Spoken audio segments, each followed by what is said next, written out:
Ken, welcome to MARSfarm. Enjoy your visit. Bye, Bob. Take home.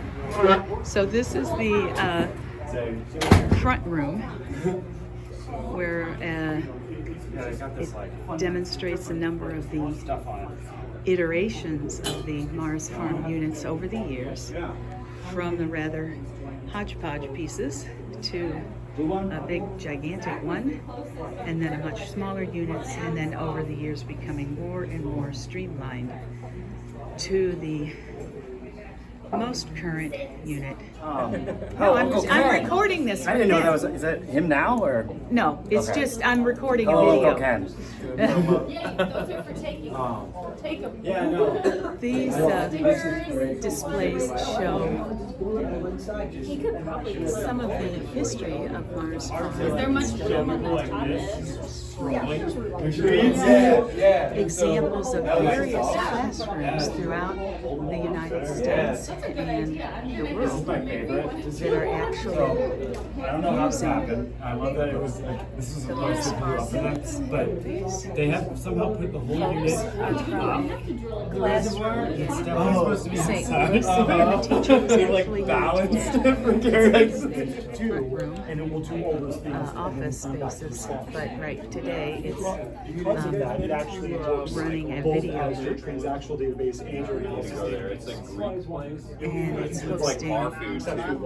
Bar food. the food. Like they have a good burger, but they also Howard Stuckey for the progress of MARSfarm with one of Peter's mentors. And here's Sarah. Say hi to Ken. Hello. And So the laser burns it. I see. now we're going back into the middle room, which is kind of a light manufacturing space. It's the coffee room. And then it's showing demonstration units of the MARSfarm units that show how different units can be configured to test different issues: lighting, humidity, airflow, and nutrients. Here's where they can do LED testing and some storage spaces. And just a workbench. Here's where they're showing some seedlings growing, and people could plant up a pot today.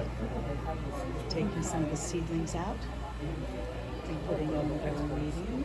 The directors, the health director for NASA was one. This fellow is Carl. He's from Fairchild Gardens in Miami, and he is one of the big grantors of the MARSfarm. Well, Growing Beyond Earth is what they call them, that are used in classrooms all over the United States. This is the printer farm, one of the rooms that's a clean space for their, how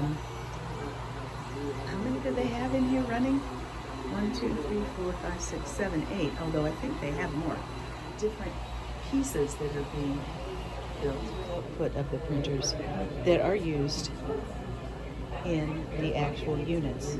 The corners, the cases for the brains, etc. Workbench. This is where they prototype some of their circuit boards. And then once they've got them all set up, the chips all in the right places, they can put it in the toaster oven of all things. There we've got some units demonstrating different lights sequences and combinations. There you go. There's the photo. I guess they can try out different humidity levels. I think it's to show air exchange. Okay, all right, that's what it is. So now you can see it coming out the top. I got it. Yeah, well, and then these kick on. It's like a little exhaust fan. Like open and. I got you. Thank you Clear so the much, heat. Jim. You work for MARSfarm? No, they're just good friends. You want to? Mirror again instead of. Yeah. Can't see through it anymore. Yeah, that reflective coating. That's a good point. Yeah. I mean, I guess on these you can see both. There's Sarah. You can see their hello.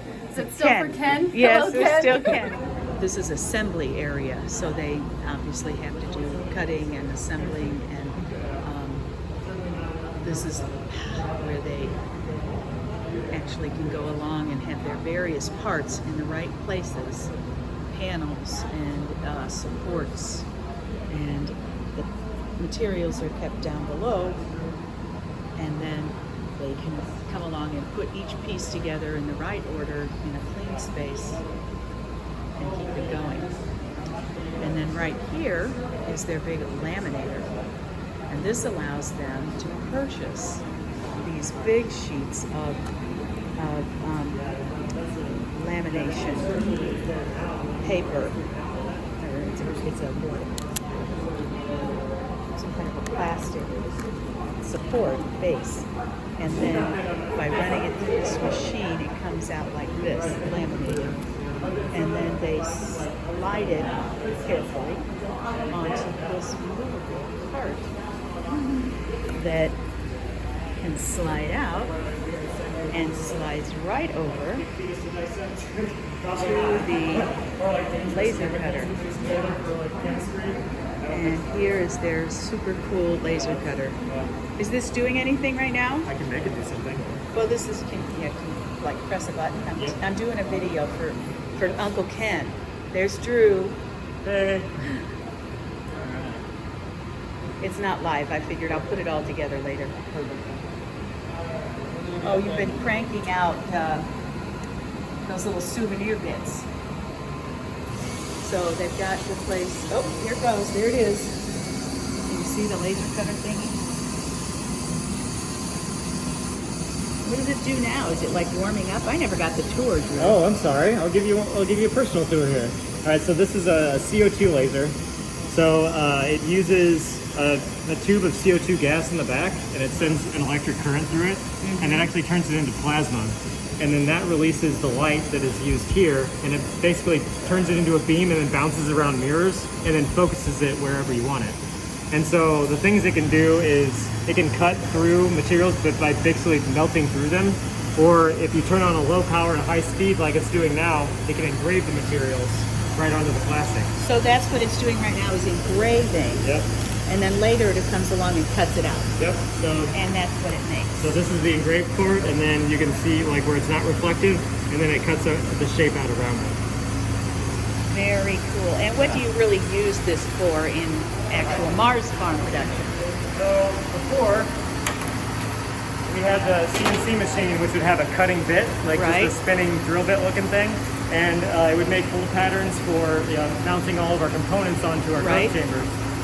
The problem with it was it took about 30 minutes to make 3 of these, and I had to like hold it down by hand, chasing the bit around, and so it was just super dangerous. Right. And so now we can make I think 5 of them in about 9 minutes. Oh, wow. And the cuts are tighter. We can make corners. Oh, wow. Everything's more precision, and yeah.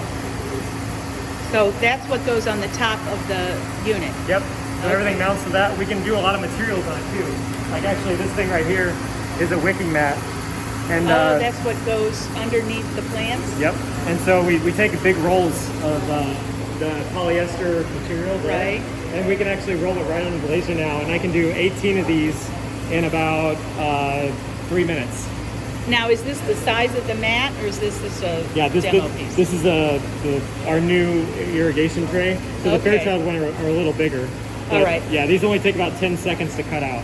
Oh, wow. And that just cuts one circle, or do you do multiple circles? Just this one. This is the pass through for the Okay.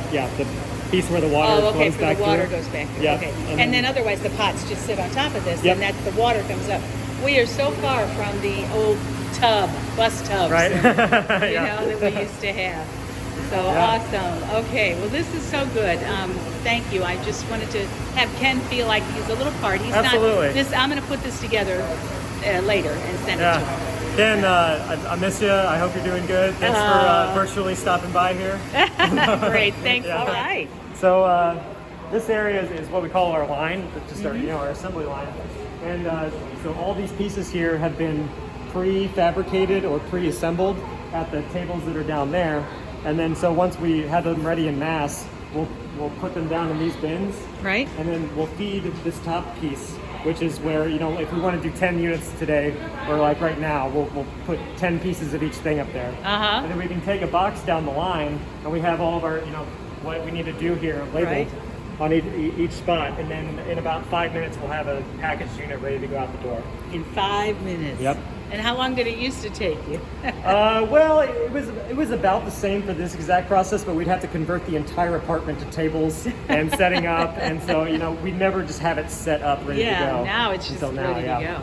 And then over here, after you've got the box filled up, then you, Yep, we weigh it to make sure it's got everything in it, right? and then we Because you know exactly how much it should weigh. exactly all of them should, like, we have another stage here for that, so we have a smaller box that fits into this one.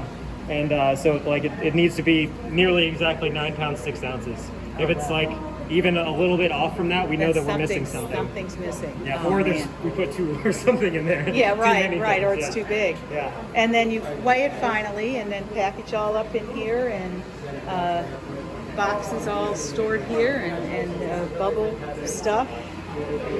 And that's the thing. And there's Drew's office over there. And then this is the sort of the big picture of the warehouse.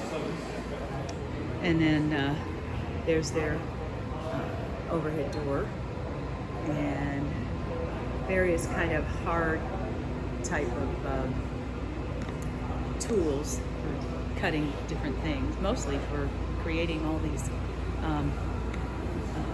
storage units.